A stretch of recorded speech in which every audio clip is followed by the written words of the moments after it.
में बात करेंगे फिबोनाची रिट्रेसमेंट के बारे में। वैसे तो प्रोफेशनल ट्रेडर्स ज्यादा इंडिकेटर्स या ऑसिलेटर्स यूज करते नहीं है, लेकिन अगर कोई इंडिकेटर वो यूज करते हैं ना, तो वो definitely Fibonacci retracement and moving averages होते हैं। तो इस वीडियो में फिबोनाची रिट्रेसमेंट के बारे में फ्रॉम बेसिक टू एडवांस सारा कुछ आप डिटेल में देखेंगे। सो वीडियो को स्टार्ट करते हैं। Make sure to watch the video till end, you will definitely learn something new. तो फिबोनाची रिट्रेसमेंट क्या होते हैं, इसके डेफिनेशन एंड फॉर्मूले के ऊपर मैं नहीं जाऊंगा। ट्रेडिंग में आपको जितना यूज आएगा सिर्फ आप उतना जान लीजिए। उसके बाद मेनली हम लोग प्रैक्टिकली चार्ट पे फोकस करेंगे कि कैसे यूज करते हैं। तो बात करें अगर प्राइस की, तो प्राइस कभी स्ट्रेट लाइन में मूव करता नहीं है। प्राइस हमेशा करेक्ट करने के बाद मूव करता है। तो करेक्शन मेनली दो तरीके से होती है। एक होता है हमारा साइडवेज करेक्शन, जिसको हम टाइम वेज करेक्शन भी बोलते हैं, राइट। दूसरा हमारा होता है प्राइस वेज करेक्शन, जिसमें टाइम तो नहीं लेकिन प्राइस काफी करेक्ट करता है। तो अगर साइडवेज करेक्शन की बात करें, तो इसमें अगर हम इसकी बाउंड्रीज ड्रॉ करते हैं अपर एंड लोअर, तो इसमें हम इजिली ट्रेड कर सकते हैं। नीचे आएगा तो बाई कर सकते हैं, ऊपर आएगा तो सेल कर सकते हैं। इसका जब ब्रेकआउट होगा तो यहाँ पे बाई कर सकते हैं। बट अगर प्राइस वाइज करेक्शन की बात करें, तो हमारे पास कोई बाउंड्री नहीं होता। हमें कभी पता नहीं चल पाता कि प्राइस यहाँ आके रुकेगा या और नीचे आएगा या यहीं से वापस मुड़ जाएगा। तो यहाँ पे हमारा फिबोनाची रिट्रेसमेंट काम आता है। फिबोनाची रिट्रेसमेंट से हम पता कर सकते हैं कि प्राइस हमारा रिट्रेसमेंट कहां तक हो सकता है। क्या उसका ट्रेंड चेंज हो रहा है या सिर्फ वो करेक्शन ही है। फिबोनाची को कैसे यूज करना है एंड चार्ट पे कैसे अप्लाई करते हैं, ये सारी चीजें अभी देखेंगे हम लोग। आप अभी कॉन्सेप्ट समझ लीजिए, उसके बाद चलते हैं चार्ट पे, राइट। तो एज आई टोल्ड, फिबोनाची को हम लोग रिट्रेसमेंट के लिए यूज करते हैं। हमारा जैसे एक कोई ये स्विंग है, राइट। अब इस पे हम फिबोनाची लगाएंगे तो हमारे कुछ लेवल्स निकल के आते हैं। सपोज ये यहाँ पे तो प्राइस कौन से लेवल से बाउंस कर सकता है, ये सारी चीजें हमें फिबोनाची बताती हैं। आपको मैं एक एग्जांपल देता हूँ। तो यहाँ पे आपके सामने एक प्राइस का चार्ट आ रहा है। अब ये कोई सा भी चार्ट हो सकता है, फॉरेक्स हो सकता है, कमोडिटी हो सकता है, आपका बेसिक जो स्टॉक्स की चार्ट है वो हो सकता है।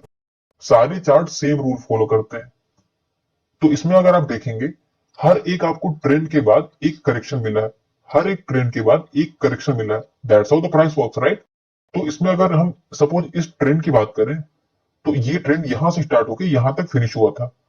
अगर हमें ये जानना है कि ये ट्रेंड रिट्रेस कहां तक कर सकता है, इसके लिए हम फिबोनाची रिट्रेसमेंट यूज करते हैं। तो अगर हम इस स्विंग से इस स्विंग तक फिबोनाची रिट्रेसमेंट ड्रॉ करते हैं, तो हमारे पास कुछ लेवल्स निकल के आते हैं। सो यहाँ पे हमारे पास तीन इंपॉर्टेंट लेवल्स होते हैं, 38, 50 एंड 61।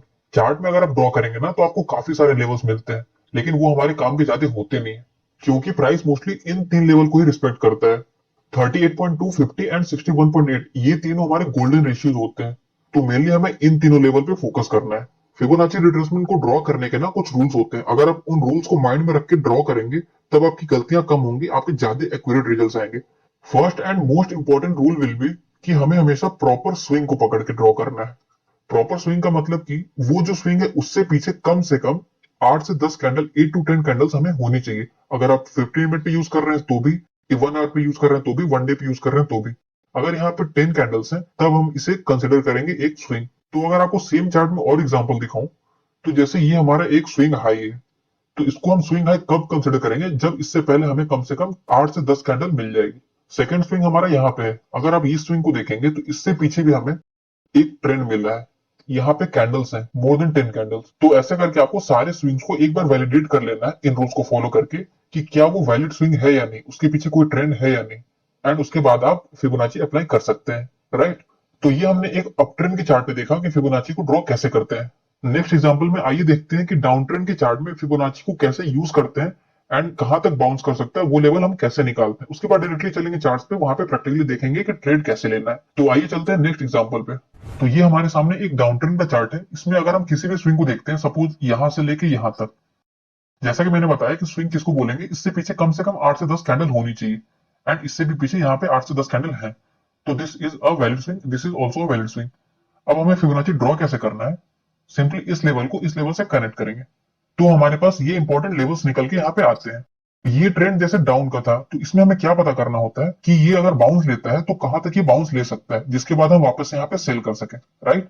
तो यहाँ पे आप अगर चार्ट्स पे लगाएंगे, तो आप देखेंगे या तो वो 50% से या 60% से या 38% से बाउंस लेके वापस से नीचे अपने ट्रेंड को कंटिन्यू करता है। लेकिन आप अगर मुझसे पूछेंगे कि मैं कौन सा लेवल यूज करता हूं, तो मैं अगर बताऊं तो 50 एंड 61 लेवल्स को मैं ज्यादा प्रीफर करता हूँ। 38 के लेवल्स पे बहुत ही कम स्टॉक्स आके सपोर्ट लेके वापस से फॉलो थ्रू देते हैं। वरना अगर स्टॉक को करेक्शन करना है, तो वो 50 तक मोस्टली जाते हैं। बाकी सारे रूल्स यहाँ पे भी सेम है। अगर कोई स्विंग होगा तो उससे पीछे एक ट्रेंड होना चाहिए, तो हम उसको स्विंग कंसिडर करके एक रिट्रेसमेंट ड्रॉ करेंगे, राइट।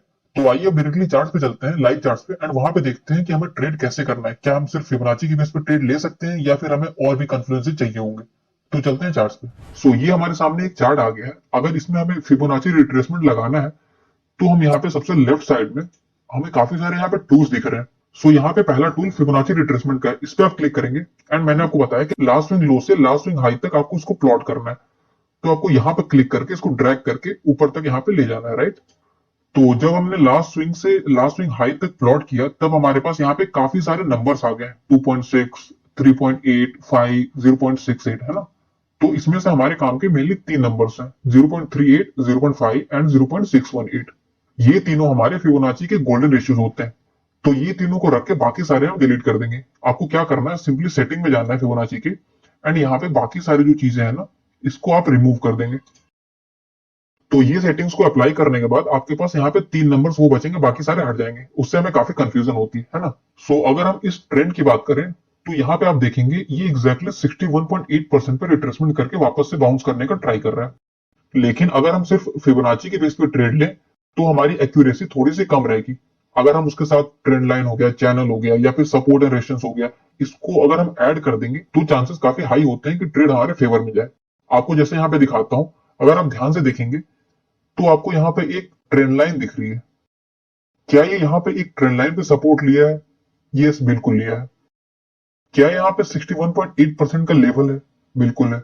एक और कंफ्यूज अगर आपको दिखाऊं मैं, तो ये हमारा लास्ट स्विंग हाई था, मतलब कि रेजिस्टेंस। इस रेजिस्टेंस को जब इसने यहाँ पे ब्रेक किया तो अब ये पॉइंट जो है सपोर्ट की तरफ वर्क करना चाहिए। क्या ये यहाँ पे सपोर्ट की तरफ वर्क किया है? ऑब्वियसली किया है। तो अब हमारे पास तीन कंफ्लुएंस पॉइंट है। Number one, Fibonacci 61.8%। Number two, trend line support. Number three, resistance once broken will act as support. तो अगर नेक्स्ट जो प्राइस इस कैंडल को कवर करके यहाँ पे क्लोजिंग देता है तो डेफिनेटली हम बाई कर सकते हैं, इसके नीचे के स्टॉप लॉस डाल सकते हैं एंड 1:2 हमारा टारगेट हो सकता है। सो आई होप आपको ये सारी चीजें समझ में आ रही होंगी कि कैसे यूज करना है फिबोनाची बाकी सारी चीजों को ऐड करके। देखिए, अगर आप स्टॉक मार्केट में काम कर रहे हैं ना तो सिर्फ आप एक चीज के ऊपर रिलाई नहीं कर सकते। आप अगर चाहें कि सिर्फ ट्रेंड लाइन के ऊपर मैं ट्रेड ले लूं तो वो नहीं हो सकता। आप ले सकते हैं बट उतनी ज्यादा एक्यूरेसी होती नहीं है। आप अगर चाहें सिर्फ फिबोनाची की बेस पे ले लें तो वो भी गलत है। तो कहीं ना कहीं हमें दो से तीन चीजें मिलानी पड़ती हैं, राइट। सो आई होप आपको चीजें समझ में आ रही होंगी कि कैसे ट्रेड लेना है विद मल्टीपल कंफर्मेशन। तो आइए आपको एक दो और चार्ट दिखाता हूं, उसके बाद आपको एक दो टिप्स बताऊंगा जिसको आप माइंड में रखकर ट्रेड करेंगे तो 100% आप मिस्टेक्स को अवॉइड कर पाएंगे। तो ये हमारे सामने एक चार्ट खुला हुआ है, टाटा स्टील का डेली टाइम फ्रेम है। इस पे अगर हम फिबोनाची ड्रॉ करेंगे तो हमें सेम रूल रखना है, लास्ट स्विंग लो से लास्ट स्विंग हाई तक ड्रॉ करना है, राइट। हम यहां से लेके एक्सटेंड करेंगे इस स्विंग तक एंड उसके बाद इसको राइट साइड में एक्सटेंड कर देंगे। तो मैंने यहाँ पे लास्ट स्विंग लो से लास्ट स्विंग हाई को कनेक्ट कर दिया। तो ये स्टॉक भी अपना रिट्रेसमेंट कहां पे कंप्लीट किया था? एग्जैक्टली 68% पे, राइट। उसके बाद यहां से इसने बाउंस करा था। तो हम यहाँ पे बिल्कुल भी ट्रेड ले सकते थे, लेकिन अगर हम चार्ट को ध्यान से देखें तो ये हमारा एक लास्ट स्विंग हाई था। आपको मैंने सपोर्ट एंड रेजिस्टेंस के वीडियो में बताया हुआ है कि रेजिस्टेंस एक बार ब्रेक हो जाता है, लाइक इसने यहाँ पे ब्रेक किया था, उसके बाद ये वापस से सपोर्ट की तरह ये वर्क करता है। अब हमें यहाँ पे दो कंफ्यूज पॉइंट मिल गए। नंबर वन, 61.8% पे रिट्रेसमेंट। नंबर टू, ये वापस अपने रेजिस्टेंस को रिटेस्ट करने यहाँ पे आया है, तो ये सपोर्ट की तरफ वर्क करेगा। तो आपको यहाँ पे ट्रेड लेना चाहिए, stop loss below this and target 1:2। Nifty यहाँ पे लगातार 4-5 दिन से फॉल कर रहा है, तो इसके चक्कर में ये भी नीचे आ गया। वैसे इसको आना नहीं चाहिए था, लेकिन अगर आ भी गया तो बहुत हाई चांसेस है कि वापस से इस पॉइंट से सपोर्ट लेगा ये। तो आप इस पे अगेन ट्रेड ले सकते हैं। ट्रेड आपको कैसे लेना है? लुक, इसको पहले यहां तक हम आ जाने देंगे, उसके बाद हम वेट करेंगे एक ग्रीन कैंडल की। ग्रीन कैंडल मींस कुछ ऐसी, हमें बड़ी ग्रीन कैंडल चाहिए जो हमें कंफर्म करेगी कि नहीं यहाँ पे वापस से बायर्स आ चुके हैं। तो हमें क्या करना है, बस वहां पे बाय करना है, put the stop loss below this and you target 1:2, right.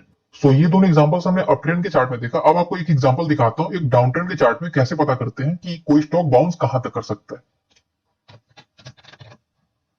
So ये हमारे सामने डॉक्टर रेड्डी का चार्ट खुल गया है। फार्मा सेक्टर काफी दिनों से या कह लीजिए काफी महीनों से करेक्शन के अंदर है। तो अगर ऐसा कोई केस हो कि हमारा कोई पोजीशन है फंसा हुआ है या फिर हमें कोई सेल करना है, तो डाउन ट्रेंड में हम फिबोनाची को कैसे यूज करते हैं? सिंपल सेम तरीका है। अगर हम अप ट्रेंड में यूज करते थे तो हम नीचे से ऊपर ड्रॉ करते थे, लेकिन अगर हमें डाउन ट्रेंड में यूज करना है तो हम लास्ट स्विंग हाई से लास्ट स्विंग लो पे ड्रॉ करेंगे। तो लास्ट स्विंग हाई हमारा यहाँ पे है एंड लास्ट स्विंग लो हमारा यहाँ पे है। इसको हम ड्रॉ करके एक्सटेंड कर देंगे। तो आप यहाँ पे देखेंगे ये एक बार फॉल किया, उसके बाद इसने बाउंस लिया। तो ये बाउंस कहां तक किया? वो एग्जैक्टली 50% का लेवल है।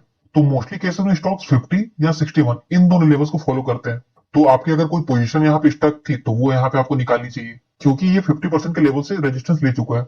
तो जब 50 या 61% के लेवल पे रेजिस्टेंस लेगा तो इसका ये मतलब है कि डायरेक्टली कम से कम यहाँ तक तो आएगा। तो बेटर है कि पहले हम अपनी पोजीशन को निकालते, राइट। तो आप अपनी पोजीशन यहाँ पे निकाल सकते थे एंड आपको चाहिए था तो आप सेल भी कर सकते थे with stop loss above this and you target 1:2। तो ये सारी चीजें हमने चार्ट पे देखी एंड चांसेस आर देयर कि आप में से 50% लोगों को ये सारी चीजें में से कुछ ना कुछ मालूम रहा हो।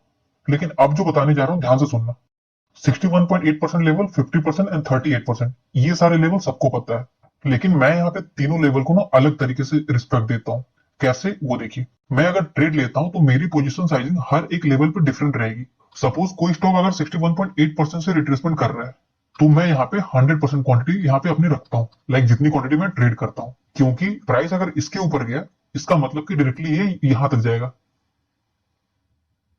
ये प्राइस है 5160 एंड ये प्राइस है 5600, तो इसका मतलब है या तो ये डबल टॉप बना के आएगा या फिर यहां से ट्रेंड चेंज हो जाएगा। सो इसलिए मेरा स्टॉप लॉस यहाँ पे सबसे छोटा रहता है। मैं अपना स्टॉप लॉस यहाँ पे रख के इजिली यहाँ पे 100% क्वांटिटी लेके ट्रेड कर सकता हूँ। केस नंबर 2, कोई स्टॉक अगर 50% रिट्रेसमेंट से रेजिस्टेंस ले रहा है तो I will reduce my quantity to 50%। मतलब अगर मैं 1000 शेयर ट्रेड करता हूँ तो मैं यहाँ पे 500 शेयर ट्रेड करूंगा, क्योंकि अगर प्राइस 50% तक आया हुआ है तो मे बी ये 61 तक भी आ सकता है, कोई बड़ी बात नहीं है।